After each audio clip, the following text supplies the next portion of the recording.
Welcome back to This Is the Place, brought to you by We Own This Town, where we discuss the ever-growing and unfortunately shrinking restaurant and bar options in Nashville, Tennessee. My name is Matt, and sitting in with me today is the We Own This Town founder, Michael Eades. How you doing? I'm doing pretty well. Good. Thanks for having me. It has been quite a while since we've had an episode. We've had some darts and stops along the way. Is there like a really valid reason why maybe the podcast hasn't been recording for a little bit? Yeah, there is. It was originally myself and another guy named Mickey, and Mickey did move. Yeah, out of the state. Way far away. Yeah. So because of that, we had to, kind of put a pause on the series, but I don't know if this is a series or not, but anyway. Oh yeah, this is season 2 now. It's a season 2. Yeah, Right. starting off. So we took a little break, tried to figure out how we could come back with maybe another co-host, and Michael decided, hey, I can do it, so here he is. But let me just say that I don't think we've heard the last from Mickey. Oh, absolutely not. I think before too long we might be hearing back from him. We'll have to wait and see what happens to that. But for right now, it is Michael and myself. So we tried to get back started. We actually recorded an episode a week after the tornado. Yep. Right? Yep. And talked about some of the restaurants that we had been to recently. And then with the idea of putting that episode up, I think maybe like the third week of March. I don't remember exactly when. Right. But of course, we all know that was when I think the world went to hell. Yeah. And so we did not put that out, and all the restaurants were closed, all the bars were closed. So it just didn't seem, I don't know, it didn't seem right to really put out an episode when people were really struggling, and, well, people were not going out at all. They were sheltered in their homes. I mean, and rightfully so. I mean, it was the safe thing to do, as hard as it was, and as hard as it is. It was the right thing to do. Yeah. And so, things actually began opening up back in the summer, and we had some discussions about, hey, let's get back in. I think it was like June, July, and then shit went to hell again. Yep. And so we said, okay, well, we're just going to hold off until restaurants, bars start to open up. And thank God that's happening. The amazing thing is a lot of these places figured out ways to work around these tough conditions, whether it's curbside pickups, to-go options, and a lot of places stayed open. Unfortunately, there were places that closed down for good. Yeah. So usually on past episodes, we would talk about, hey, these are the new restaurants or bars that are opening. Unfortunately, these are the ones that have closed. Don't really feel like we can adequately do that today. Sure. Because so many places did close down. Thankfully, there are places opening up. So we'll talk about some of those.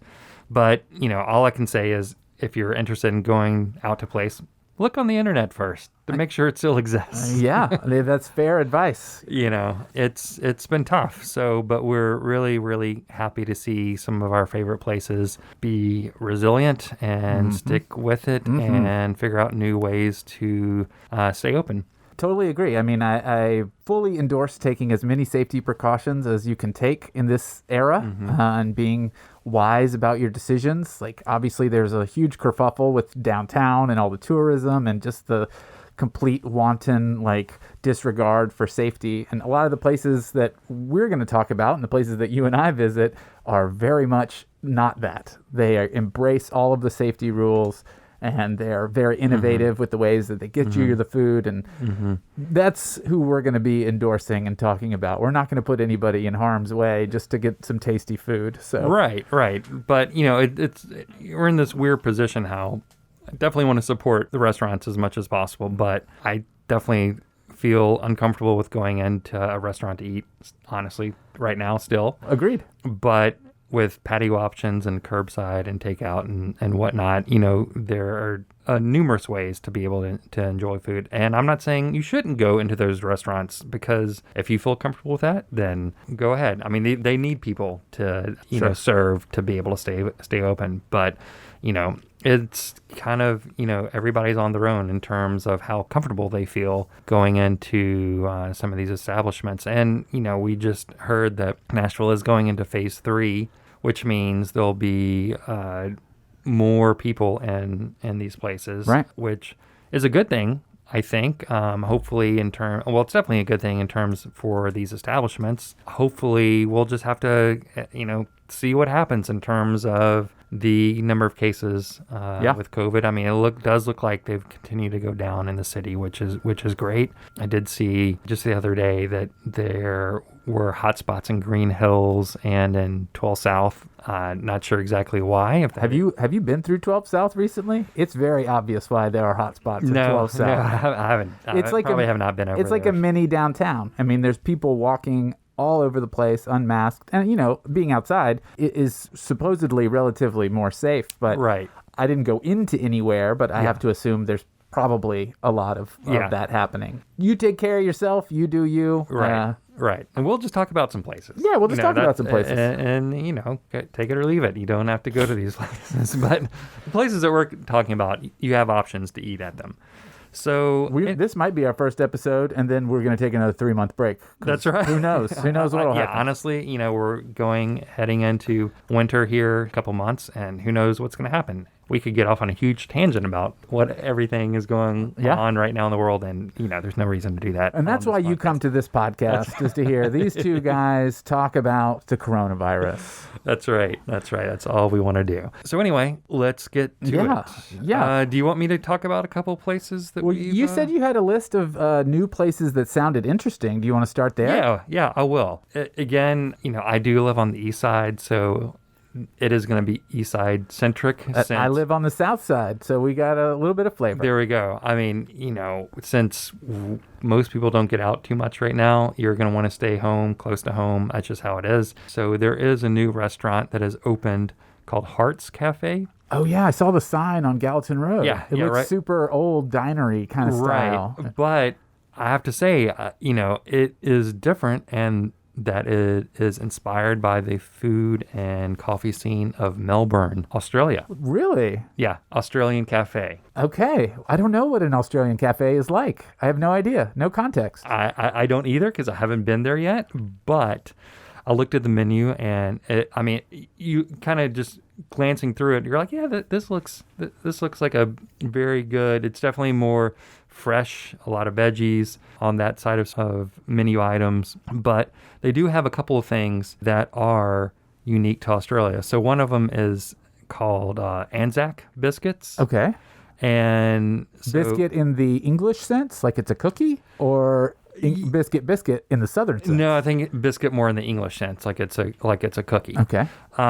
So one of the menu items has Anzac crumb on a ricotta hotcake. It just sounds great. Yeah. But they do sell Anzac biscuits as a side item. Won't go into the whole history of it, but it goes potentially back to World War I, and having certain ingredients to ship to the Australian servicemen because it supposedly held longer. It didn't go bad. Tasty and educational? Yes, there you go. Wow. There you go. And they also have something called Godmother chili. I don't know what that is, but it sounds intriguing to me. It sounds very Australian. Yeah. My godmother is my aunt, and she makes amazing chili, but she's from Virginia. Well, but maybe that's the thing. Maybe all godmothers make amazing chili, and it's just a thing. It could be. Yeah, I don't know. So anyway, I don't have a lot of information on it because I haven't been there yet, but every time I go by there, I'm going to go there. Yeah, same. I'll do that and report back on the next episode. That sounds awesome. It is a coffee house brunch. I think they're open maybe until 4. So it's not an evening dinner type of establishment. So you'll have to go there for lunch or order to go for lunch, one of those options they have. But go check out Hearts. And they also do have one other item on a katsu roll. So a chicken katsu roll. Okay. But they have Q pie mayo. Have you ever heard of Kewpie Oh, Mayo? yeah. A delightful little mascot. Yeah. Yeah, he is a delightful little mascot. Yeah. Yeah, I believe it's a Japanese take on mayo. And supposedly what makes it so amazing is it has MSG in it. And MSG has a lot of negative connotations to it. It does. It appears that a lot of those negative connotations are unfounded. Interesting. I think back in the day, some people said they were allergic, had some sort of reaction to MSG. And so, when you go to Chinese places or Asian places, they might say, like, no MSG. Right. But it is back in fashion now, I think, to have MSG. MSG is back. It is. So, and I believe it's made just from the egg white, not the egg yolk. So, slight difference in the mayonnaise. So, anyway, I wasn't really familiar with Kewpie Mayo. And I can't tell you what it tastes like, but I remember the mascot. Like, that's all I got. Yeah, the mascot is very, very, very unique. And, the Meeks have a long tradition of loving mayo. I mean, my son, we have a little grilled cheese, and he says, put some mayo on the side, and he takes his finger and licks the mayo off his finger. I'm a mayo fan myself. So I'm very excited to try one of those dishes with the Kewpie mayo in it. Yeah, as Southerners, I think it's a tradition that we have to love mayonnaise a little bit. Yeah. Oh, definitely. Yeah. Another thing that they have on their sandwiches, they use Ornette bread, Ornette sourdough. Okay. And so I think Ornette bread is, I believe, a local bread, and a lot of different places have it as an option. It's like, I think Cafe Rosé, Bastion, Attaboy. Local bakery. Cool. I love sourdough. They're also, I do want to side plug. Do you know Haggs? Haggs? Yeah. No. I tried to contextualize that very quickly, and nothing came up. So James Hagerty. Okay. He is an old friend. I mean, he's been around forever. There was the band Joe Mark's brother. Of course. He was the bass player in Joe Mark's brother. Okay. And he has been a sideman for Josh Rouse and lots of other people. Mm-hmm. Once the pandemic hit, he started making sourdough out of his house, and he sells it out of his house. He does a couple bakes a week, and you can come pick it up. He'll throw it to you. Don't have to hand it off. He'll stay on his porch, and he'll just toss it to you. Amazing. And it is amazing. So I just wanted to quickly plug that. I've had it several times, and it is very, very good. And he's, he figured out a way to keep afloat during the pandemic. Absolutely. And he makes really, really good sourdough bread. So I haven't check had it out. But anybody that'll throw bread to you, I'm down. Yeah. I'm into it. You should be. Yeah. So Ornette sourdough bread, the reason I bring it up is because there's a place I went to last weekend that also uses Ornette sourdough bread. All right. And that place is Lou. So Lou is right next to, I'm not going to give an address, but if you know where Mitchell's Deli is on McGavick. You talking Riverside Village? It's right next to Mitchell's. And we actually went there. Oh, yes, for our lost episode. We went there, I think, last February and had dinner. Had a great dinner. Had some great wine. Yeah. Talked about it on the lost episode. Yeah. And never put out that episode. No. They opened back up a little while ago. They have a really nice patio. So my wife and I decided, hey, let's make the plunge. This was our first restaurant experience since the pandemic. Oh, wow. Yeah, we have not. We've been pretty staying close to home. We really haven't gone out at all. Just felt it best to do that.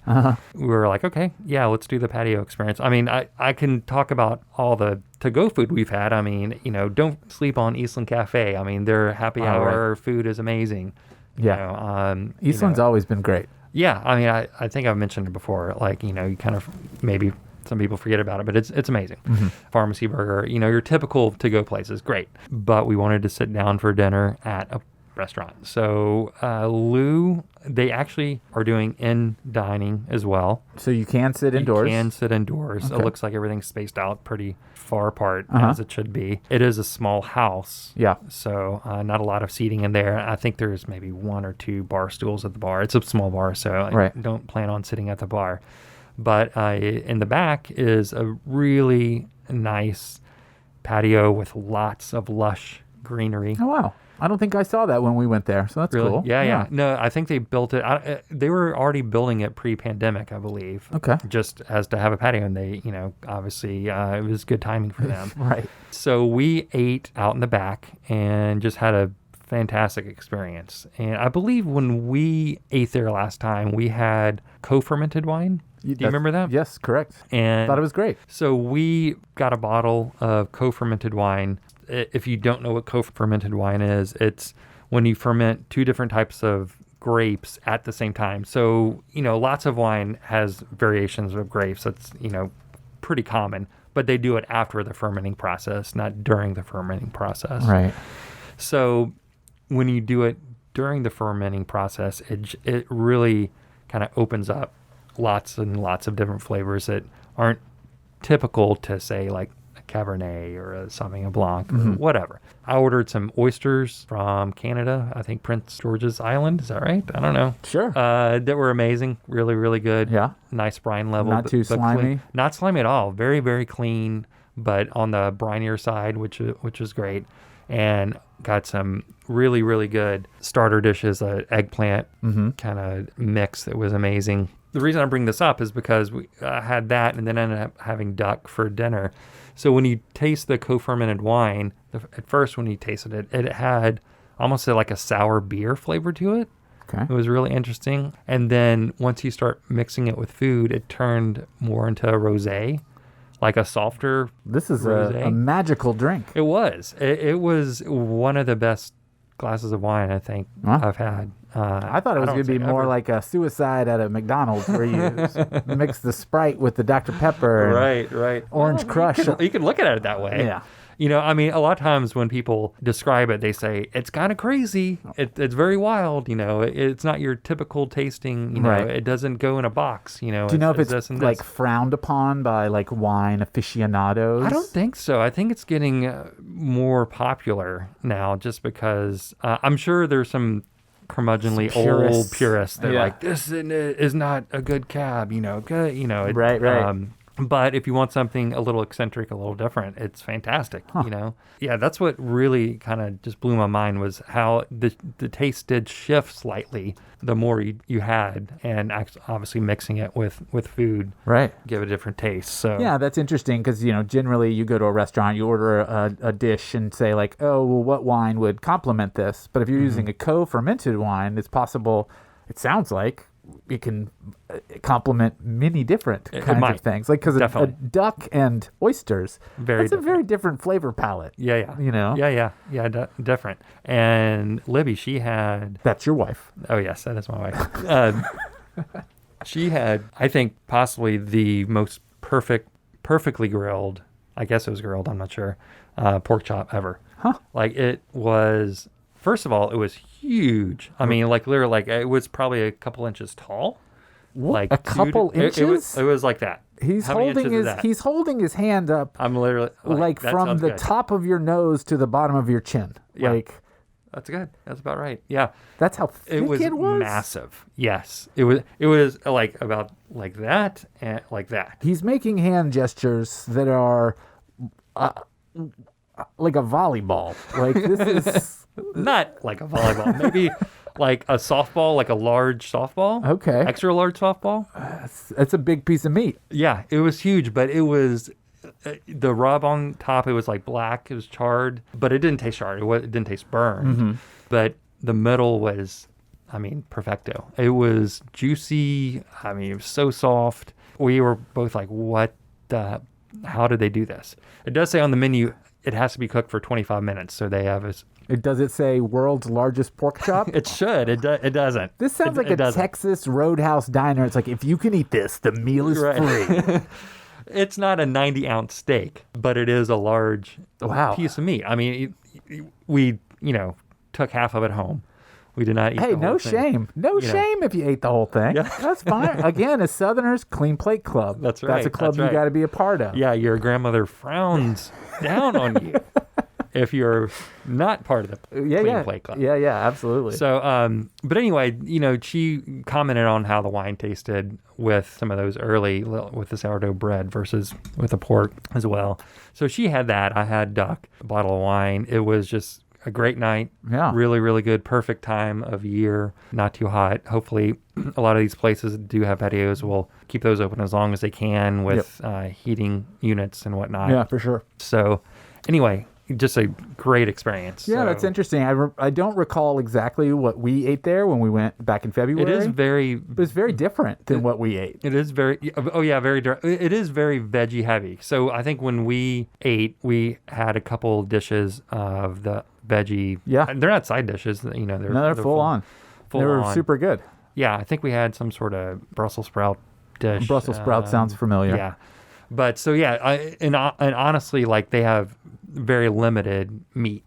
You know, there was only a couple options. It's not like your typical, like, oh, you get 5 or 6 different, you know, they had like a salmon, duck, pork chop, and maybe one more with meat. And that was it. Everything else was vegetarian. Yeah. So definitely, if you got somebody that you're in a party that has a couple of vegetarians, it's a good spot. Very, very good spot. Yeah, that's great. Yeah. So we had a great Did you have any of the Ornette bread? Yeah, I'm sorry. That's where it all started. Yes, yeah, no, I did have. That's what we put the whipped eggplant on the sourdough, and it was really, really good.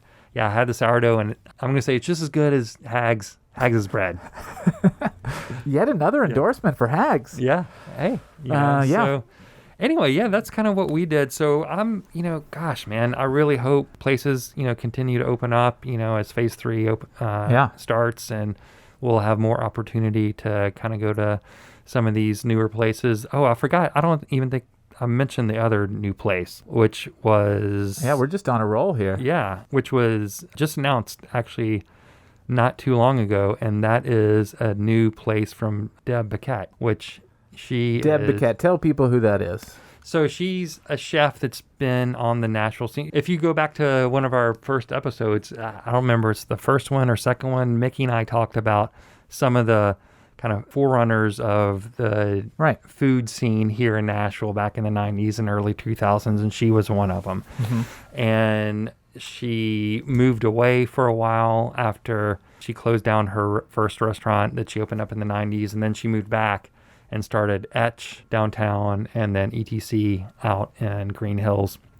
And she just announced that she's opening a new casual restaurant called Jasper's. And I believe that is going to be on West End. Yes, it's going to be on 1918 West End. And so, I've always loved her food. She's always been really inventive in what she does.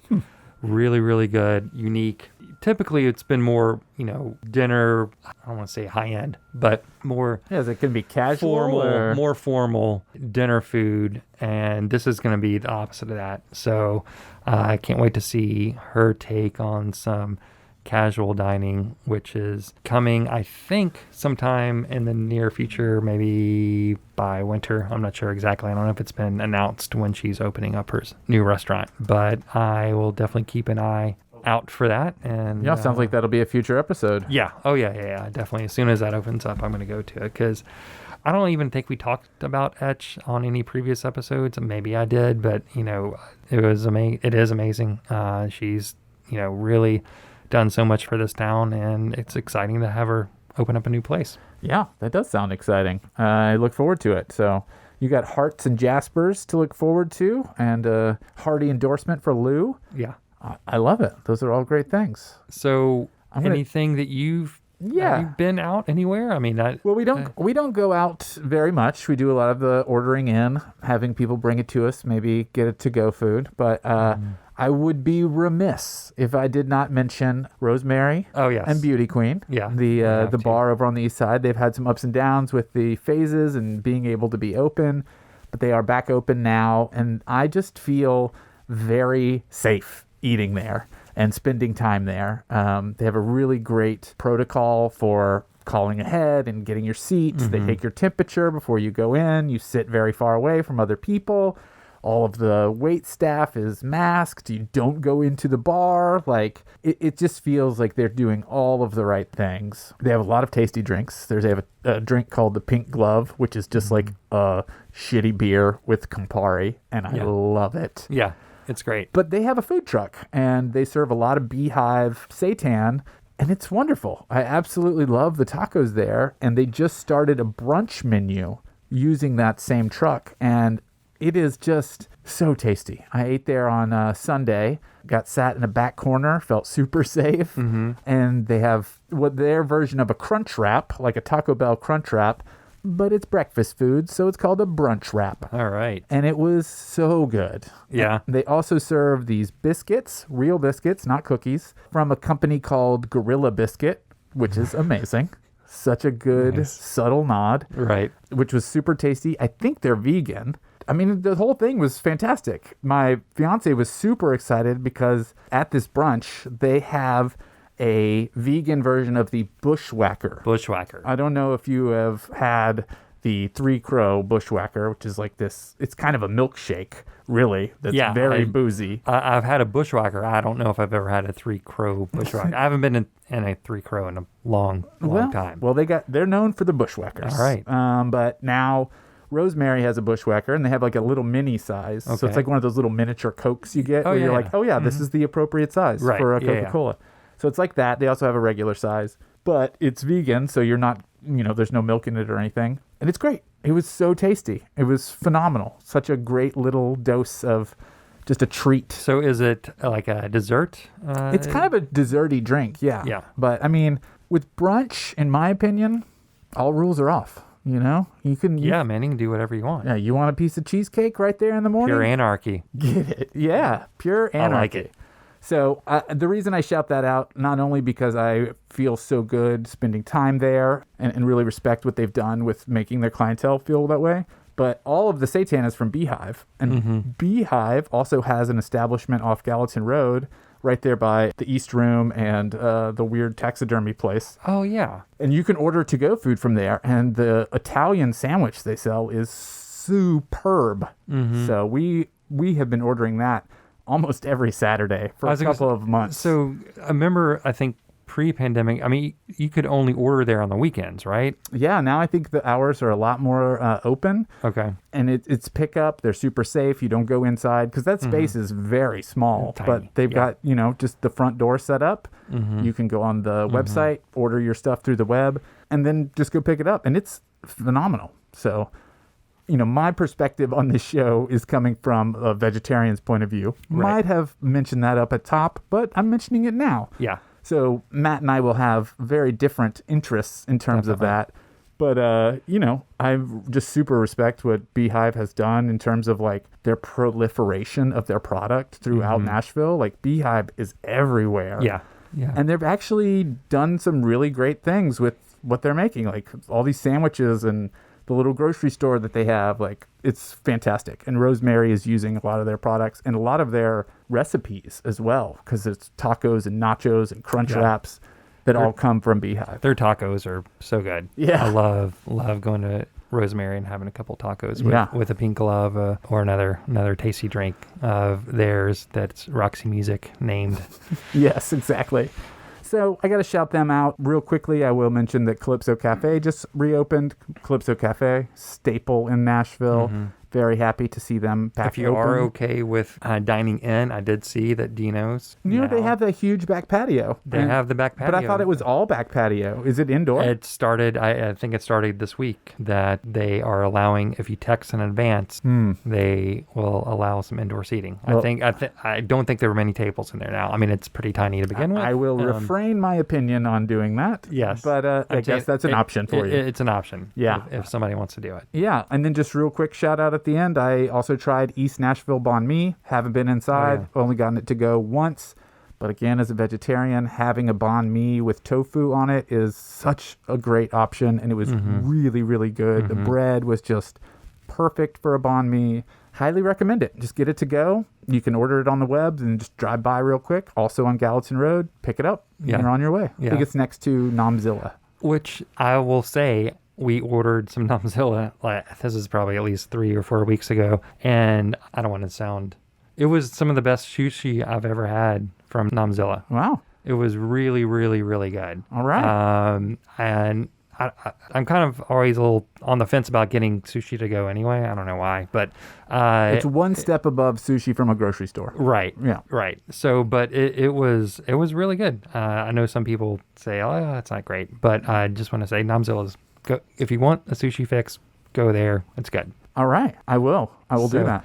I'm going to kind of plug one thing that is non-food related at all. All right. But you'll see the through line in just a second. Okay. So lots of places have had to kind of figure out how to stay open. They have had to be inventive on getting clientele to engage and make, figure out a way for them to stay open and make money. And so the Belcourt Nashville does drive-ins. Oh, yeah.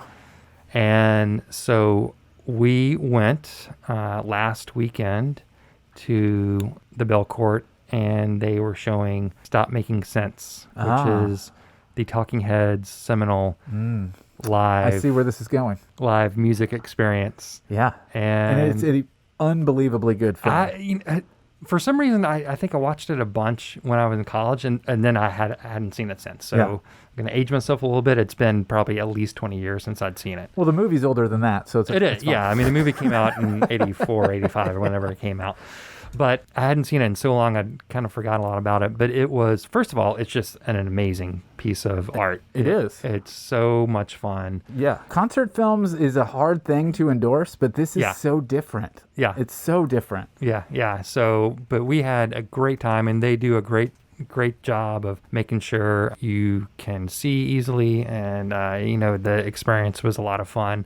We brought our kids. We had our iPad in the back so they could, watch their movie while we watched ours. Yeah, so if you have kids, don't feel like, I want to go see the new Miranda July movie, but my kids are not going to want to watch that. There's options around that. But actually, Meryl, every once in a while, she kept on taking her headphones on. I was like, what is that?